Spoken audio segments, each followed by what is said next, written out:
নমস্কার বন্ধুরা, আপনারা সবাই কেমন আছেন? আজকে নিয়ে এসেছি আরেকটি রেসিপি, সেটা হচ্ছে ইলিশ মাছের মাথা দিয়ে লতি। তো চলুন শুরু করি রান্নাটা। তার জন্য কড়াইতে শুকনো খোলায় রাঁধুনিটাকে একটু ভেজে নিলাম। ভেজে নিয়ে সেটাকে আমি বেটে নিয়েছি। এবার সেই কড়াইতেই সর্ষের তেল দিয়ে ইলিশ মাছের মাথাগুলো নুন আর হলুদ দিয়ে ভেজে নেব। ভাজা হয়ে গেছে, এবার মাথাগুলো আমি তুলে নিচ্ছি।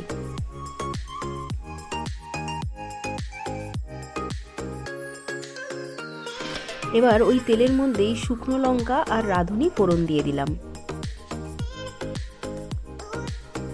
এবার দিয়ে দেব আদা বাটা। আদাটা কিছুক্ষণ ভেজে নিয়ে এবার কেটে রাখা লতিগুলো দিয়ে দিচ্ছি। ভালো করে লতিটা মিশিয়ে নেব। কিছুক্ষণ নাড়াচাড়া করে নিয়ে নুন আর হলুদ দিয়ে দিলাম।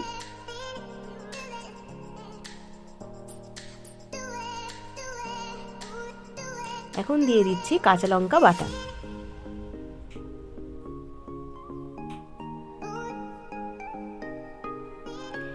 এবার মাছের মাথাগুলো যে ভেজে রেখেছিলাম সেগুলো দিয়ে ভালো করে ভাজা ভাজা করে নেব।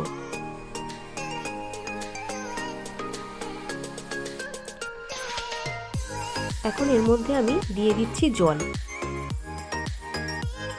দিয়ে কিছুক্ষণ ঢেকে রাখবো।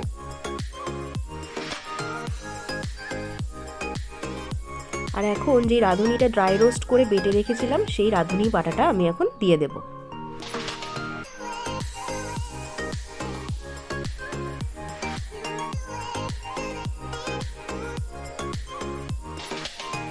ভালো করে ভাজা ভাজা করতে হবে। আস্তে আস্তে যে জলটা আমি দিয়েছিলাম জলটা শুকিয়ে আসলে আমাদের রান্নাটা হয়ে যাবে। এখন দিয়ে দিলাম আমি চিনি।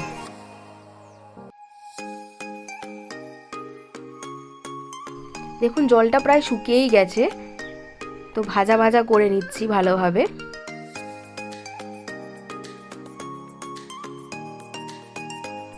ইলিশ মাছের মাথা দিয়ে লতি কিন্তু খুবই ভালো লাগে খেতে। তো আপনারা এইভাবে একবার বাড়িতে বানিয়ে দেখবেন। তো আপনাদের রেসিপিটি কেমন লাগলো সেটা অবশ্যই আমাদের কমেন্টে জানাবেন এবং লাইক সাবস্ক্রাইব করে আমাদের সঙ্গে থাকবেন। আর দেখা হচ্ছে পরবর্তী একটি ভিডিওতে।